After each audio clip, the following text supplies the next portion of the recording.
Amis téléspectateurs, j'ai le plaisir et l'honneur de recevoir le docteur Georges Michel, docteur en médecine, constitutionnaliste, historien. Ce soir, le docteur Michel et moi, nous allons parler de l'armée. Georges Michel, honneur. Honneur, respect, Marie-Alice. L'armée d'Haïti, qu'est-ce que c'est qu'une armée? Avant même de me parler de l'armée d'Haïti, j'aimerais savoir. Parce que ces jours-ci, ça fait la une, hein, tout le monde en parle. On est pour, on est contre, on ne sait pas. Mais qu'est-ce qu'une armée? Une armée est une institution, d'abord.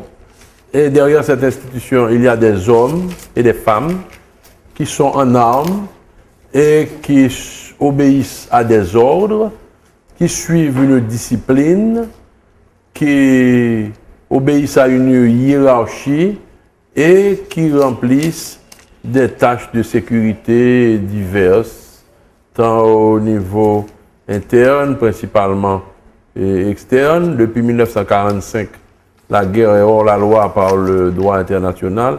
Donc, en principe, les armées n'ont pas à envahir leurs voisins. Elles sont confinées depuis 1945 par le droit international à un rôle défensif en principe. C'est pour ça que tous les ministères de la guerre ont été changés en ministère de la défense. Parce que la guerre est hors la loi, Marie-Alice, depuis la Charte des Nations Unies. Donc, en 1804, l'armée indigène va devenir l'armée d'Haïti, c'est ça? Tout à fait. C'est bien ça? C'est l'armée haïtienne. Nous avons voté le 29 mars 1987 massivement pour cette constitution. Vous avez fait partie des constituants, n'est-ce pas? Oui. Et l'armée est inclue. L'armée est dedans et l'armée... Que dit la Constitution concernant cette armée? La Constitution vous dit que la force publique a deux composantes. Une composante militaire à statut militaire, et ce sont les forces armées d'Haïti, et une composante civile, administrative, s'occupant de la police. C'est l'actuelle PNH, la Police nationale d'Haïti. Ce sont deux forces qui ont deux missions distinctes, deux missions séparées. Et vous avez, n'est-ce pas vrai, la MINUSTA, où il y a une composante militaire dans cette MINUSTA et une composante policière. Oui, mais il a été dit à une certaine époque qu'il n'y avait pas de police haïtienne, que l'armée jouait le rôle de la police. Alors, il faut remonter au premier temps de notre histoire. Nous avons eu l'armée indigène, qui n'était autre chose que les troupes coloniales françaises indigènes qui se sont rebellées contre la métropole pour que nous puissions rester des hommes libres et ne pas retourner en esclavage. Donc l'outil militaire a été tourné contre les Français et nous avons mis les Français dehors officiellement le 1er janvier 1804 parce que les Français étaient redevenus esclavagistes et ceci nous ne pouvions le supporter. Et à partir d'avril 1807, Alexandre Pétion a créé une police nationale d'Haïti et une gendarmerie nationale d'Haïti, qui est un corps militaire à fonction de police, qui s'occuperait de la police dans les zones rurales, alors que la police nationale d'Haïti va s'occuper de police dans les villes. Ce modèle qui reproduit le modèle français va durer jusqu'en 1916, où au premier semestre de l'année 1916, l'occupant américain renverra toute la force publique haïtienne dans toutes ses composantes, armée, marine, police et gendarmerie, pour remplacer cette force publique par une force aux ordres des Américains, créée par eux, dirigée par des sous-officiers blancs américains du Marine Corps, dirigeant des éléments haïtiens, dirigeant des gardes haïtiens. C'est cette armée qui a commencé à exister en octobre 1915, alors que la première n'était pas tout à fait encore envoyée. Et cette force va changer de nom plusieurs fois. À partir de 1928, elle s'appellera Garde d'Haïti, 1947, Armée d'Haïti, 1958, Forces armées d'Haïti. Mais basiquement, elle va rester une gendarmerie et une gendarmerie laissée par un occupant étranger, prolongeant l'occupation militaire étrangère et son caractère répressif. Et c'est ce qu'on appelle en anglais un proxy. C'était le proxy du Marine Corps et pendant toutes leurs années d'existence, ces militaires haïtiens de la Seconde Armée se sont vus plus comme une succursale du Marine Corps en Haïti que comme une institution nationale haïtienne. Et nous avons vu leur sort en 1994, alors que des penseurs, des hommes politiques haïtiens leur avaient dit depuis très longtemps qu'ils devaient se défaire de leurs fonctions policières pour garder seulement leurs fonctions militaires, pour prétendre au titre d'armée nationale. Mais comme c'est l'occupant qui les avait formés, ils aimaient beaucoup leurs fonctions de police, leurs fonctions de garde-choum, de préfet de discipline, et ils n'ont jamais voulu s'en défaire jusqu'à ce que l'irréparable arrive en 1994 et que les États-Unis envahissent une seconde fois ce pays en moins d'un siècle. Et les lois de séparation de la police et de l'armée sont prêtes dans le moniteur depuis 1947, Marie-Alice. Ils ont attendu 47 ans en ne faisant rien et en gardant l'ancien modèle hérité de 1915. La Constitution de 1946 prévoit explicitement la séparation de la police de l'armée, mais ces gens-là ont toujours traîné les pieds, ont toujours résisté au progrès. Quand vous dites ces gens-là, de qui vous parlez? Je parle des parlez? chefs militaires haïtiens qui se sont succédés de 1934 à 1994. Pendant 60 ans, ils ont gardé ce modèle vicié qui aurait pu être corrigé sans qu'on ait, n'est-ce pas, cette catastrophe de 1994, ce second renvoi de la force publique haïtienne et cette expérience douloureuse de déstabilisation que nous avons vécue pendant ces 15-16 dernières années. Oui, mais dans la mémoire des Haïtiens, dans la mémoire collective, l'armée a toujours eu un profil de répression. Lors du rejeté des Vaudouisans, par exemple, l'armée avait une force de répression. Les gens qui ont connu cette première armée, qui était née, que nous avons connue, qui était née en 1900 et 1910, ils avaient au plus 15 ans, 16 ans, quand cette première armée a été envoyée. C'était des enfants, des adolescents, ils s'en souvenaient vaguement. Les gens qui ont vraiment connu cette première armée comme authentique institution militaire nationale étaient nés en 1875 et 1900. C'est une génération qui avait atteint un très grand âge quand nous autres, Marie-Alice, vous et moi, nous étions adolescents. Et c'était ces gens-là qu'il fallait interroger. Et ces gens n'ont jamais aimé l'armée d'Haïti parce que l'armée en kaki, la seconde armée, parce qu'ils savaient d'où elle venait. Elle provenait des fourgons d'une armée étrangère d'occupation. Elle avait un vice politique rédhibitoire qui entachait sa naissance. C'était comme quelqu'un qui était venu au monde à la suite d'un viol, d'un inceste ou d'un adultère. C'était aussi grave que ça.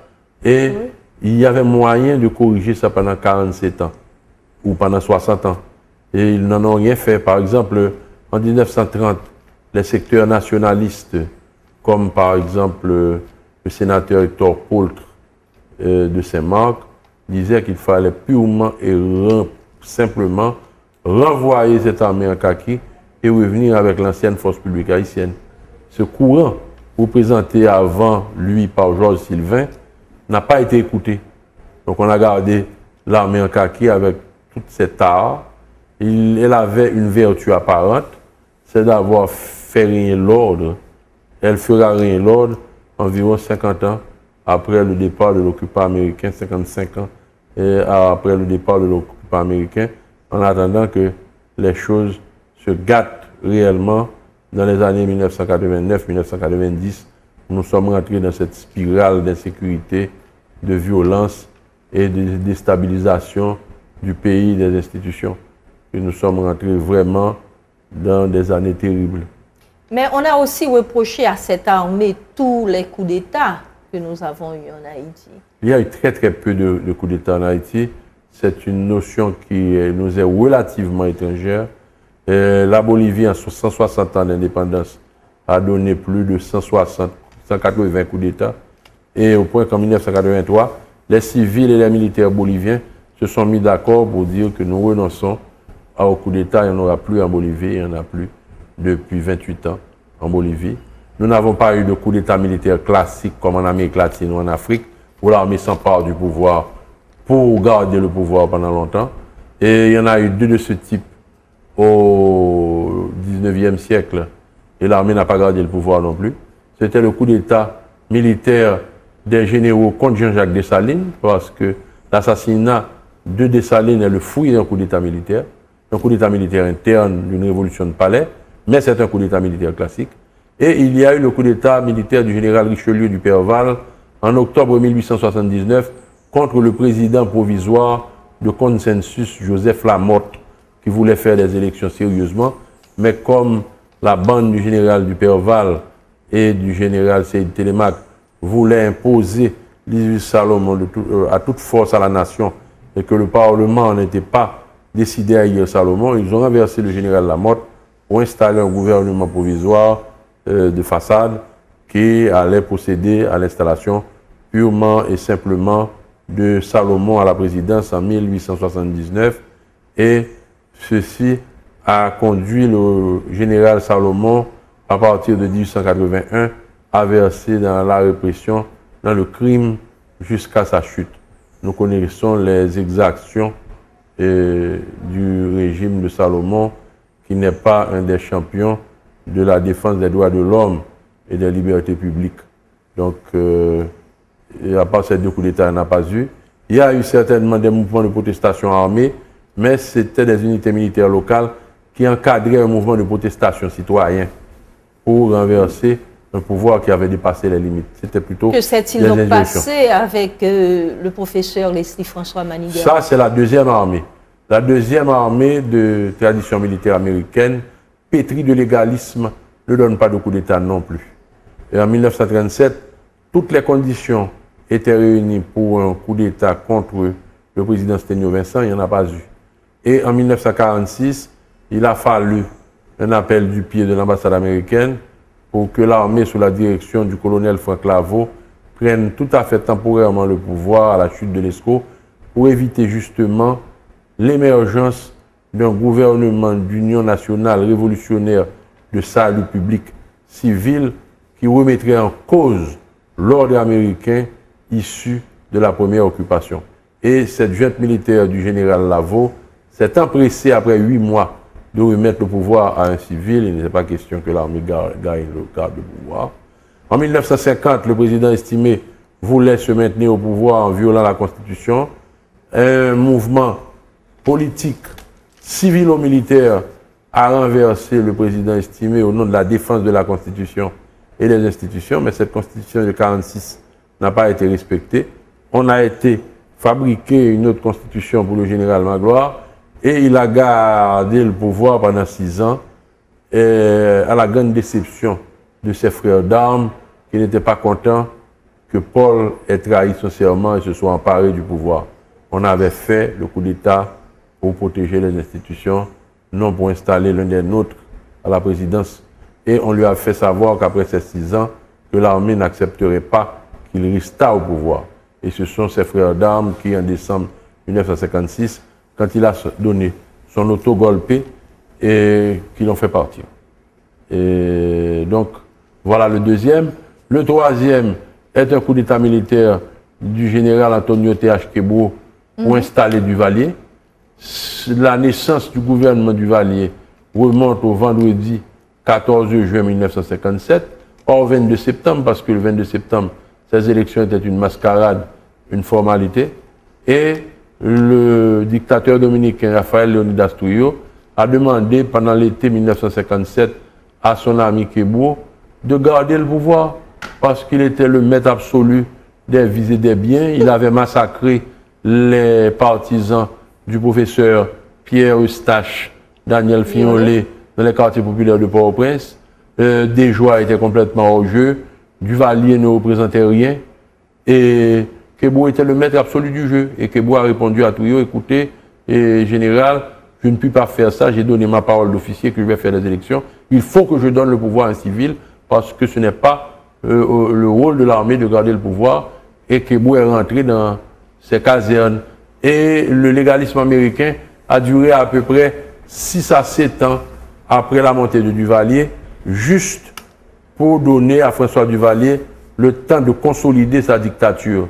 Quand en avril 1963, il y a eu le complot du colonel Lionel Honora pour tenter de donner un coup d'État militaire à Duvalier, il était trop tard, il s'était emparé de l'appareil de l'État et ses officiers légalistes de tradition américaine, de formation américaine, qui avaient régné sur l'armée de 1957 à 1964 environ, ont été éjectés en 1964.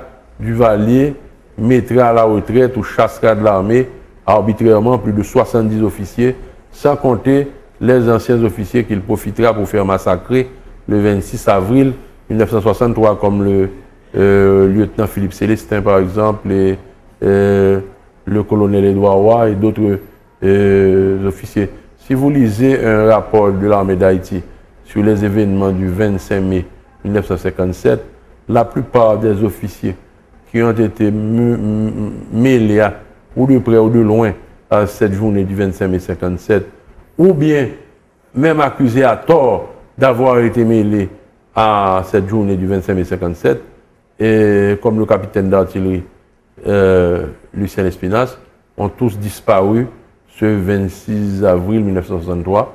Et ce grand massacre est un crime contre l'humanité justiciable du tribunal pénal international selon les standards actuels. Donc cette armée n'a pas pu faire de coup d'État et il a fallu le pourrissement de la dictature des Duvalier et le mouvement démocratique qui se déroulait en Haïti pour que, à partir des années 82-83, la hiérarchie militaire de ces gens qui étaient lieutenants en 56-57 se mette à réfléchir et à comploter pour voir comment, avec certains éléments civils, mettre un terme à la dictature des Duvalier. Et ceci a débouché sur la journée glorieuse du 7 février 1986, et qui représente une date charnière dans l'histoire d'Haïti. Et cette armée n'a pas su gérer les choses. Le coup d'État contre le professeur Maniga et celui contre le président Jean-Bertrand Aristide, ce sont deux coups d'État qui se ressemblent. Et ce sont des militaires qui ont été effrayés d'avoir à vivre avec un pouvoir civil dans la crainte du retour de la dictature civile et de toutes les misères subies par les forces armées pendant 30 ans qui ont fait ces deux coups d'État. Mais entre le coup d'État de Maniga et le coup d'État d'Aristide, il y a un coup d'État intermédiaire. C'est un coup d'État que j'appellerais un coup d'État de correction militaire du 17 septembre 1989, où, ayant renversé le président Leslie François Maniga, au lieu d'appeler le président de la Cour de cassation pour faire repartir le processus démocratique, le général Nanfi suspend la Constitution, dissout les chambres et s'autoproclame président avec un cabinet composé exclusivement de militaires, de généraux et de colonels. Ceci n'a pas plu à la communauté haïtienne, ni à la communauté civile, ni à la communauté militaire. Et il y a eu comme phénomène de rejet qui s'est traduit par le coup d'État du 17 septembre 1988, où la nation haïtienne a signifié son congé au général Nanfi en lui disant qu'elle n'accepterait pas un président militaire sans limitation dans le temps avec un cabinet entièrement composé de militaires. Pour trouver cette formule, Marie-Alice, il faut remonter à l'État d'Haïti entre le 1er janvier 1804 et le 22 septembre 1804, pendant les premiers temps du gouvernement du général Dessalines. On ne peut pas encore parler de l'empereur Dessalines, même Dessalines était mal à l'aise dans cette formule et il a choisi la formule de l'Empire pour pouvoir donner un vernis beaucoup plus institutionnel à ce régime. Donc, les coups d'État militaires, ça ne fait pas partie de la tradition haïtienne, de l'histoire haïtienne, pour deux raisons. Parce que la première armée était une armée de citoyens, c'était une armée de volontaires, c'était l'armée de l'an 2. c'était l'armée des volontaires de la Révolution française. Et à partir de 1793, ici à Saint-Domingue, des volontaires noirs de la Révolution française qui se battaient pour la liberté des Noirs et pour le maintien de la citoyenneté française à part entière, avec tous les droits qui étaient associés aux indigènes de Saint-Domingue.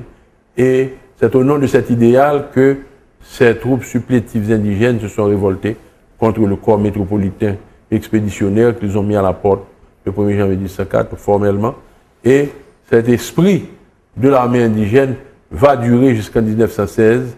Et cette première armée haïtienne, malgré toutes ses faiblesses, malgré tous ses défauts, malgré tous les prétextes que l'occupant américain et ses laquais indigènes utilisèrent pour justifier son envoi, était une institution authentiquement nationale. Alors que l'autre, pétri de légalisme américain, qui ne faisait pas de coup d'État pour une autre raison, l'autre, pendant toute sa vie, pendant les 80 ans de sa vie, a évolué totalement en marge de la société civile haïtienne, et les gendarmes haïtiens, les gardes haïtiens en kaki ne parlaient qu'aux Marine Corps et les Marines ne parlaient qu'à Dieu. Donc il faut bien comprendre ces deux institutions qui se sont succédées l'une à l'autre et qui n'ont pas fonctionné, qui n'ont pas vécu selon les mêmes paramètres. Et le président Martelly, lors de l'installation du gouvernement de M. Kony, le président Martelly a dit clairement qu'il était en faveur d'une armée nationale, c'est-à-dire d'une armée qui ressemblerait plus à l'armée indigène, à l'armée de l'an 2, qu'à l'armée en kaki. Il n'est pas question de rétablir la seconde armée en kaki. Il n'est pas question de faire un collé piécé, un copy-paste. Ça ne donnerait rien du tout. Et je sais que ce n'est pas ce qui se trouve dans la tête du président de la République. Ce qui se trouve dans la tête du président de la République, c'est le type d'armée que le général François-Denis Légitime a décrit en détail dans son livre de 1879. L'armée haïtienne, ça a nécessité son rôle. Et c'est dans cette direction qu'il faut aller, bien entendu, en modernisant ce que le général Légitime a dit et en appliquant des standards du XXIe siècle.